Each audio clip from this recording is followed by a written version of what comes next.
Welcome to the podcast. I'm UncommonChris, voiceover artist and tabletop RPG enthusiast. Here we share our Chaosium's Call of Cthulhu 7th edition experiences with you, the listener. The format of our tale is a mix of actual play and audio drama elements.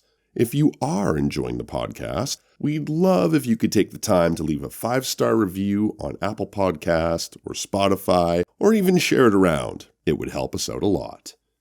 Now, draw the curtains tight. Lock the door to the study.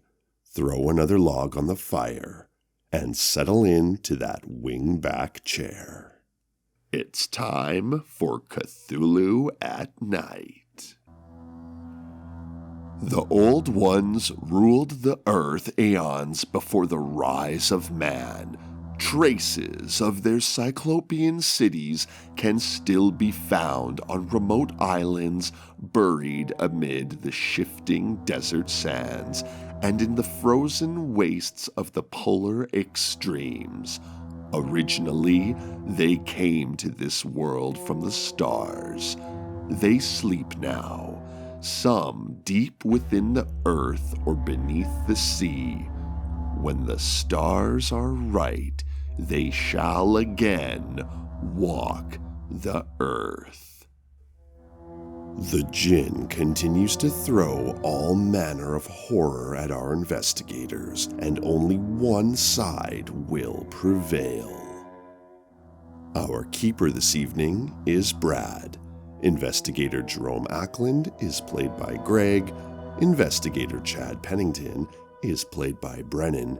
And Investigator Rex Rogers is played by yours truly. Edge of Darkness, Part 6. Jerome. I want to stop Red. I don't know if I want to take another risk at stopping chanting. Well, I guess we're all chanting at this point. This time I'm going to try and aim for, his arm and try and disable him. If you want to do an aim for arm, I'm going to give you a penalty die for that, just because of all the stuff that's going on around you, and you're going to try and continue chanting. You're going to have to try and do your power roll. You'll roll 2 dice, and then you'll take the worst one. But that's not to my power roll, that's just to my aim. Just to your aim. Okay, yeah, let's do it. Yeah, let's do the power. Let's see if you're successful at keeping your chant going. That's a hard success. Solid. And now do 2 1d100 rolls. Ooh, that's a hard success. That's 22. Ooh. And then you got an extreme success? Yeah. So cool. Hard success is the worst, I guess. Professor Calm under pressure here. You basically take this shot. You can roll your damage too for sure. There we go. 8. He better lose his arm. You take your shot, you hit right in the joint of the shoulder. You blow off his arm completely, so it's still hanging on the windowsill just above, and you see Red's body spin away from the window and fall back into the darkness. Beauty. Chad. I think it might be wise for Chad to continue chanting and banning fire. Okay, so you'll continually focus on that. You can still hear moans and cries from Maggie at the back window, so it's just unnerving to all of you. Obviously, throughout the chanting, you're going to hear some more cursing. The house starts to shake again really violently. And then you can hear this sinister chuckle once again. And then you can hear a familiar noise, Chad, and it's coming from your car. Horn honking, incessantly. Oh, wow. The lights are flicking on and off, and doors are slamming, and this is coming from outside. I hope that thing doesn't know how to drive. You hear the crunching of metal and breaking of glass, and you can only imagine what's going on. Not the car. Oh no, we're gonna be stuck at this dilapidated farmhouse with dead bodies. It's getting rough. You've gone too far. Yeah, I've gone too far. I paid $100 for that car. Well, you guys, obviously, Chad just took it out on your car. Can't wait to see what that will look like.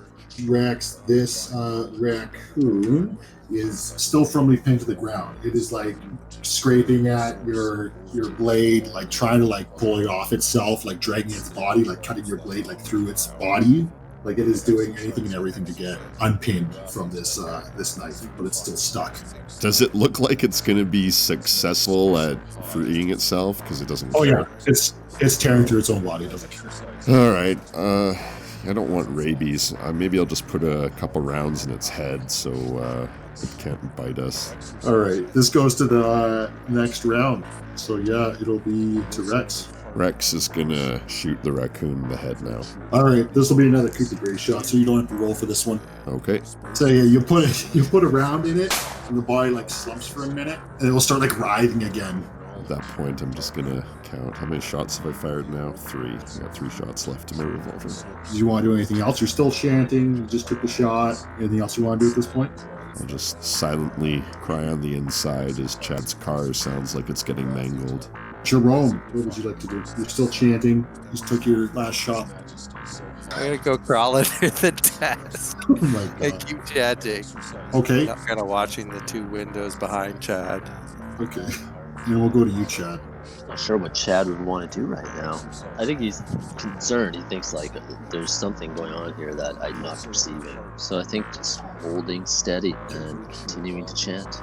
Yeah, so you'll keep that up.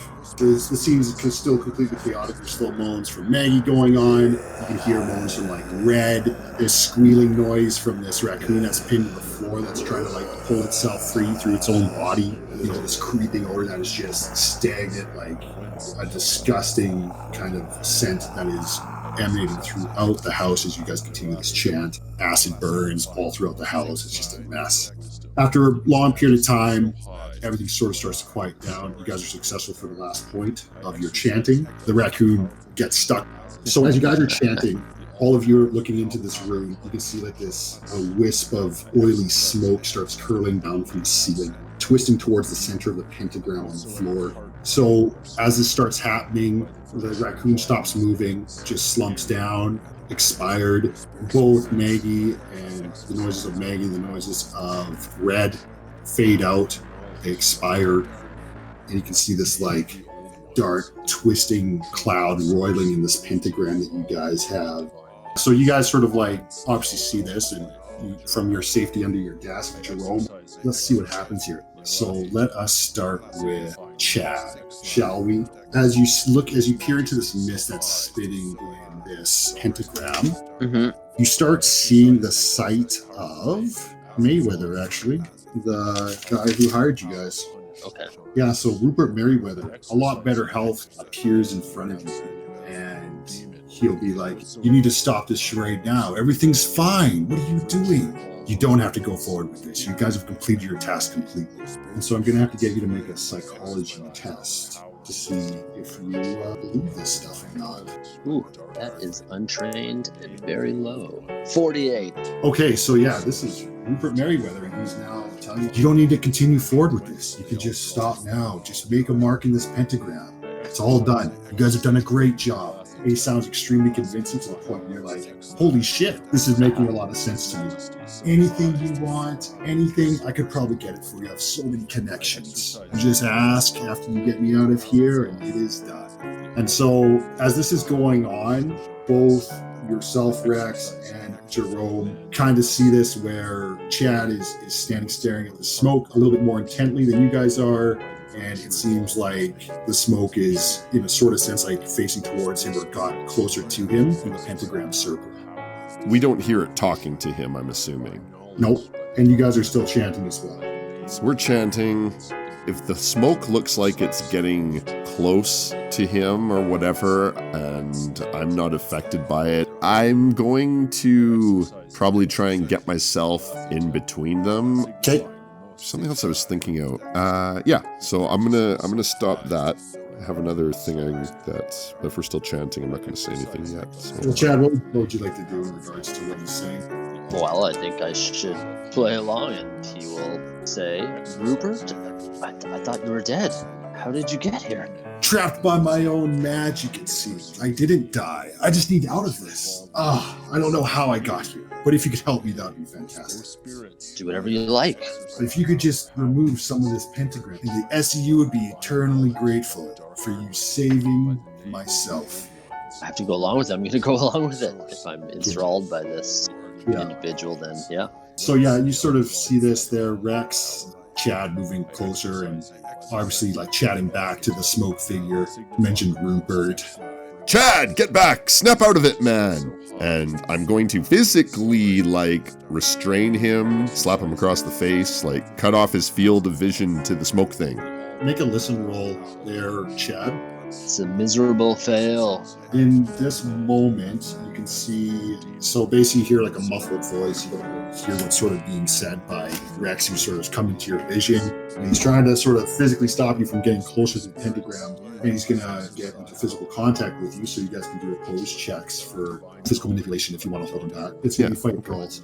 Okay, sure. Yeah, we can roll that. Why not? All right. Success. Not a great success. 45. My score is Big 65. time fail. So you're able to do your maneuver. So Rex, you want to sort of hold him back, and Yeah, and slap him across the face. The old backhand. you're able to get a sort of a hold of Chad, and you give him a slap across the face. And so Chad, you sort of come to your senses in that regard. Get a grip, man! There's no Rupert here! What are you talking about? He's standing right there. He's been trapped here, magically trapped. Look. As you get slapped, and sort of this gets told to you by Rex that he's not actually there. What I'm seeing is sort of Rex between you, right? And you put your hand over his shoulder, you look beyond to the pentagram. Right when you do this, after the slap, and sort of this has been identified to you that it's not real, you see that it changes its form into what it actually looks like. It's basically a horrible twisting mass of talons and maws and long appendages and stuff. It's no longer Rupert. You just see this horrible being that's standing in the pentagram. And I need you to make a sanity check in regards to that. Love it. I'm failing, and I want to point at it, and my expression will change. My eyes will grow wide, and I'm just going to say slightly under my breath, "It's beautiful." As you take it in, you get the full extent of this being, and it terrifies the shit out of you. You take 6 sanity loss. All right. You faint. You just you see it, and your eyes go completely wide with terror. And the last thing that you state, and then you black out and fall down to the ground. Can I catch him mid-fall? Yeah, you catch him, Jerome. You're kind of witnessing this as this sort of plays out, and then as you kind of see this, you're going to hear a familiar voice call out to you from the pentagram. "My boy, it's been so long!" And as you turn to the smoke, it looks like your dad is standing there. I need you to make a psychology roll. That's a fail. Your dad's standing there in the pentagram. He's like, "You found me. You finally made it, and we can be together again." Isn't that wonderful? Scramble out from under the desk and yell out, "Dad, have you been trapped there this entire time?" As I move towards. What can I do? Yeah, as you can kind of hear this, Rex, as you're kind of Oh my god. Chad down to the ground. Chad, you're only going to be out for a bit, 3 rounds, so Okay. it's going to be pretty Yeah. quick. You're going to be basically coming to right away. So yeah, Rex, you hear this, and Jerome from your dad from the pentagram will be like, "Son, I just haven't seen you in so long. Just come give me a hug. Embrace your father. Step in here with me." It's been forever. I'm almost tearing up at seeing my father, and I'm going in. Sorry, buddy. Rex. So, You sort of take a look and you see that you can hear Jerome kind of chatting with the smoke too. I'm gonna keep the chant going. I'm gonna throw that fucking powder on it. The thing that makes it look like its true form. The dust of Abernathy? Yes. I'll let you do that because you did have it. You toss this talcum-y powder dust right into the pentagram as you see Jerome stepping forward, arms wide for an embrace. Right as you're coming in, Jerome, you're at the edge of this pentagram. The dust settles, and then you see this writhing mass of dark smoke and maws, and it just looks absolutely disgusting in every way. And you have to make a sanity roll because now you can see it for what it is. Sorry, buddy. Alright. Fail. I wasted all my luck on those shots. You just cry out in terror at what you see. You're gonna get a new phobia after this that I'll roll a bit later. So right now, yeah, you're just screaming in terror. You're stepping back from what this thing truly is. The view of your dad kind of disappeared. Rex, you have to make a roll as well because now you get a good view of what this thing is. So you have to make a sanity roll as well. All right. 29. It's only a regular success. Only got 34 points left. Oh no, you're a success, so that's good. So you only lose 1 point. And I lost 6, right? Yeah, you lost 6. and you're going to get a phobia after this that'll roll in a minute. Okay. Keep the chant going. You're not affected by it, and then this thing will be like screaming out in frustration and just its guttural speak and cursing at you as you're the last one to like complete this kind of chanting. As the minutes round down and you finally make to the 8 points that are required, you can see like this energy start like enveloping around this creature, and then you just see it dissipate and like sort of energy explodes from it, kind of dissipates into the pentagram, and then everything goes quiet. Chad, you're coming too, so you're back on your feet, and you're standing there, Jerome, stunned, and then the room falls completely silent. Did Jerome faint, or was he just stunned? He was just stunned. Okay. Shh. You did good, Professor. You did good. Calm down. And with that, you guys are successful at banishing the creature that lurked here. Excellent. Wow. He's getting a little nervous there. Yeah, it seemed like the creatures, like the energy and everything else, the smell's gone, the energy's gone. Here, sort of like the noises of just like the nighttime sort of return. You're each rewarded 1 die 10 plus 1 points of sanity. After a couple hours of you guys sort of like calming down and taking into the scope of what you guys are just a part of, I think you all like take a moment just to contemplate things on your own for a certain degree of what just occurred and what you guys are a part of. And then we'll cut to the morning rising of the sun, you guys still being in this sort of shattered house and what you guys want to do. So I'm no longer stunned? No, you're good. Is the car totaled? Please tell me it was let's just go an check our audible cars. hallucination. Let's go check the cars. Uh-oh. Yeah, so you guys head outside. The sun's rising. You can see it completely obliterated, doors open, windows smashed, kind of roof completely dented in. Vehicle of yours, Chad. Wrecked? And then, Rex's car is just sitting there. But yeah, your car is wrecked. My car's wrecked. Rex's is fine? Yeah. Damn. Well, can I catch a ride back into town with you, Rex? Yeah, but we got a bigger problem right now. We got a couple stiffs and a bunch of other damage that doesn't look good. We need to do something about this. What are you thinking? Something clandestine? Could torch the whole thing down, but we should probably load up. People know we were here. Well, We were asking around about it. I was, and I think I heard that you were too. From the, yeah, the attendant old lady at the gas station. station. That's right. Don't know if we should take care of that. I don't know what you mean by Maybe. that. Well, Trigger happy Rex. I wasn't that trigger happy. I only shot 4 times in the whole thing. Yeah, you restrained yourself with the hobo attack. That was good. Yeah, how are we going to clean this up? We got to clean up this mess. Yes. Get the bodies and stuff into the Went to cabin. the woods. This is like a huge. Cabin. Yeah, into the cabin. Like lock it up. Report it. Like, does our society have a team to like clean this stuff up? Yeah, that's a good Whoa. question. Keeper. Does society have a team to clean up this kind of mess? To your guys' knowledge, no. I Yeah, say they've never we been dump confronted them in the, kind of lock up the business. house, dump them in the well, hope for the best. We have the deed of the house. We can get rid of it. Hey, you know what? We can, oh no, we don't want to give it to anyone else. I was going to say we could give it to that Bertrand kid and say, here, your father left you this place. Yeah. So the thing, we banished it, right? Like we're free to leave this place. Like it's not. No, yeah, it's banished. It's the air's lightened. You don't smell anything. You don't hear anything anymore. It seems like there's a settling calm on the house that was once the home to this thing. Maybe we set him up to look like it was like a, he tried to kill her and They ripped each other's hearts out. I was gonna say with somehow missing they hearts ripped and a each dead other's hearts out. raccoon. Yeah. Yeah, a jilted lover quarrel, pin it back on the farmer who Maggie was married to, and then get him arrested. And yeah, we could probably do that. I'd like to investigate the attic and see if there was actually anything up there of interest. So yeah, you head back into the house. Are you going to use the ladder? Or are you going to just try and climb up? I'll pull the ladder down. I mean, I know it slammed it shut, like back when the raccoon thing was happening, so. Yeah, you put the ladder up, you climb up it, you open the hatch to the attic and climb up the remaining rungs of the ladder, and you poke your head up with a flashlight and you take a look around. All you can see is just a mass amount of like bones in the attic. Just all kinds of animals up there and everything else. People bones? Not that you can tell. Small animals, raccoons a lot, squirrels. Yeah, just littered with small bones throughout the attic from what you can see. Okay, so is Chad's car drivable? No, it's not. Okay. Let's hide Chad's car in the barn for now, and we'll cover it up, shut the barn. Maybe we should just put the bodies in there too.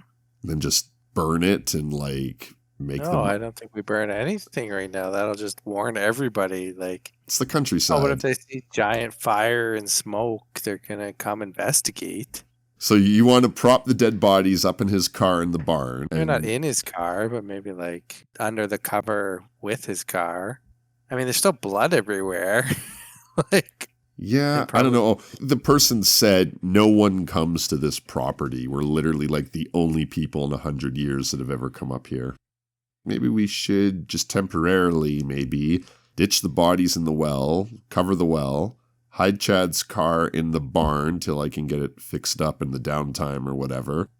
We should take whatever relevant documents or things like the chest to trap magical beings in and all that back to the Chad pad or wherever we're going to hang out or the university. Get back in touch with the secret society people, ask them for advice on scene cleanup, and go from there. Why in the well? Let's just hide them in the bar. Because they're not going to be found in a well. What if we just ditch them at in the forest at the edge of the property? I suppose that's possible. Chadwick will feel a little bit uneasy about these dead bodies not being recovered and not being put to rest the right way. Oh no, I agree they should be put to rest. I just keep looking at this map and this nicely drawn well with an open face right beside the house, and it just looks so enticing that something needs to be thrown down it. That's all I'm thinking. Rex is I'm good. We can burn the bodies, chop them up, tell me what needs to be done. This guy's definitely been in the war. Yeah. Yeah, I buried it before. Just give me a couple minutes. It's once a body's dead, it's just something you have to deal with, Damaged goods. Yeah, any other object that's just in your way. Yeah, I'll leave it up to you guys. I'm gonna throw the Mercedes in neutral, and I'm gonna start wheeling it over to the barn to get it out of sight for the time being. Vehicles going in the barn. Yeah. That's vehicles go in the barn. Right. I think we should just ditch the bodies in the woods. They look like they've been messed beyond human meddling. And it's the shots. There might be some bullet wounds. Okay, I'm fine with the woods. Better than the well. Tell me in full detail what you're doing with the bodies. Damn, that's morbid. If you want a hint on how the 1900s, 1920s, or anything else revolved around the story leading up to this, I can help you guys out with maybe your decision making in regards to this. Yeah, I don't know. I mean, sorry. I don't have much experience disposing of bodies in any era, so... Yeah. So, just in regards to this, okay. Me neither. So, a piece of advice for you guys. When you guys were heading here, there's already a missing individual. So, Megan McFurter was already identified as missing in the close enough town. So, there is probably a police detachment or something that will be investigating in some short period of time that will most likely come across the farmhouse in any degree or any fashion. There's that possibility that has to be there. Obviously, you guys have the deed to this property, so you guys own it. The deed was given to you by a man that was well known and has now died. So most likely people know that you've been provided the deed in some fashion. Sure. Bertrand. He's a shit. He'll get us in trouble. Okay, so we don't want him anywhere near the house. The car's fine in the barn. So yeah, I think the forest is the Might not be a best. good idea now, though, I think, because they're in the woods, it's on the property, or at the edge of the property. Car is in the garage. Could always take the license plate or something. So Sure, it looks like a complete mess. There's acid spewing across it. It's rusted now from the acid. All the windows are broken. It looks like a complete and utter wreck. Yeah, if the license plates are off of it, they might just assume it's an abandoned car. I guess so. Yeah, I mean, I could take the hit financially. Well, we might be able to come back and get it, but for now, it's just if they come across the bodies, we need this to look like, if they're in the woods and with the raccoon and, maybe it looks like, some sort of animal attack or something like that. I mean, we could just take the valuable knowledge and then burn this place to the ground. Maybe it was a lightning storm. Who knows? I think that circles us around back to your original concern that fire and smoke during the day might be seen regardless. Friggin' house burning down, yes. Yeah, absolutely will. Be seen for miles.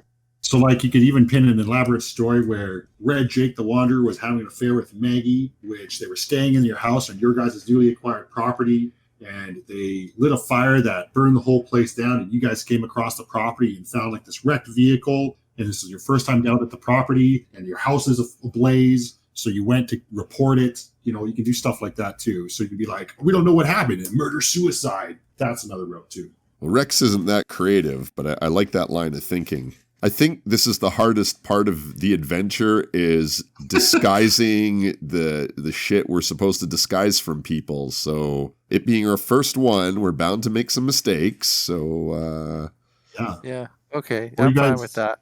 Yeah, or you guys like, yeah, we just got the deed like the other day. Came across this scene. What the fuck happened here? And you went and asked for the police. Like, it's an uncomfortable because, like, you know, obviously that occurs, but yeah, it's just figuring out some different avenues. I mean, I see where you're going, and actually, guys, the hint's been in front of us all along, because if you recall the journal entries, the Brotherhood of Darkness literally pawned off a murder and something else as a carriage accident to the local authorities when they failed at doing this thing that we did, so I think they'll just buy anything, you know. It's just Bodies into the house and burn it down. You guys are a well-to-do, a well-known professor, a ruddy military man. Who wouldn't believe you three? Based the way you said that, probably nobody. No, but it's the fun of it, right? Like, yeah, how would like you guys handle a situation like this? Or maybe you can go to the police and just talk to them about zombies and ghosts. Right. I think we got some keeper assist on this one. Let's just get the good stuff, load it into my car. We'll drive back in and set a nice burning fire and remove the license plate from the Mercedes in the barn. Torch the whole thing down with the bodies and the most flammable part. Everyone agreeing on that? Yeah. Are you guys going to report it? Yep, I think we saw that story that, you know, we Okay. came across and it was on fire. And we're really reporting the fire at this point. We don't know necessarily the bodies are inside. Yeah, that's right. You're just reporting the fire. Okay. Can we like wait a bit and make sure the house is like fully ablaze? He rolls a die. The fire doesn't even light. The fire goes out. No. This thing's a Roll your luck check. It's going up super quick. It's really old wood. It's dry. It's fully ablaze. You guys race over to Ross's Corner in obviously Rex's vehicle. You tell the authorities. You head back there with the fire department. The whole house is ablaze. Police show up. Obviously, the fire crews show up and stuff like that. As they put out the fire, you guys are sort of standing there. The police sort of like step into the house too, and you hear some shout outs from some of the officers like, "We got some bodies in here." A couple more officers like race over there and stuff like that, and there's like an officer sort of taking a statement from you guys at the moment, just asking like, you know, when you attended the location and stuff like that. Does one of you have the deed on you? Yeah, Jerome does. The most upstanding of us all. Do I have it? You do now. I mean, you did before this happened. I think one of you guys took the deed. I thought it was Yeah, Rex. I took it I thought it was- originally. Oh, yeah. He gave it to Jerome to present. So he kind of presented, and the officer just takes note that you guys are the deed holders and just asks questions around when you got the deed. And yeah, they kind of like take down your guys' information, and then they said they'd be in touch. So they said that an investigator will probably be in touch with you guys a little later, obviously because there's bodies been found on the property. Shocking. And then you guys can head back to Arkham at this point. All right. I feel like maybe that wasn't the best idea. Oh, man. These investigators are always in trouble. Man, that was almost more stressful than the actual fight. I was so worried I was going to die by acid. Oh, dude, you almost died by hug. Let me tell you that right now. Almost So that would have been an insta death. We'll do a quick wrap up because that's the end of this kind of scenario, and there's still lots of more pieces for you guys to sort of wrap up in Arkham. But the initial stuff got taken out of the way. You guys were able to sort of set the blame on a fire at the property and unknown occupants and everything else, and seemed to have covered your guys' tracks really well. That definitely took us to the edge of darkness. Hey, the story's not over. There's still so many pieces lingering where you guys solved one issue of it for sure, but there's still so many pieces associated to it. It's like, well, there's the sarcophagus, so where the hell are the other three? You have been listening to Cthulhu at Night. Thank you for joining us. Links relevant to this podcast will be in the show notes.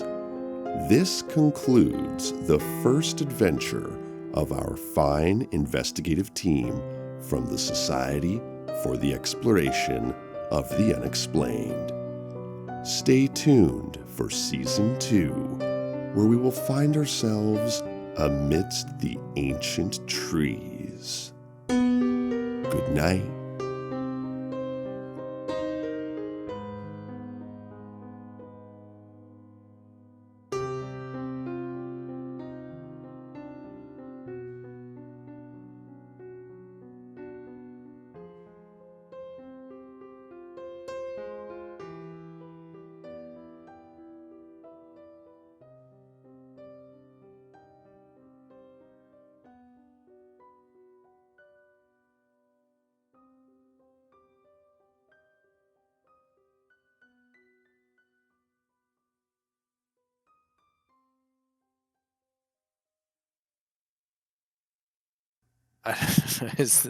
Would there be any benefit to like crawling under the desk from this acid?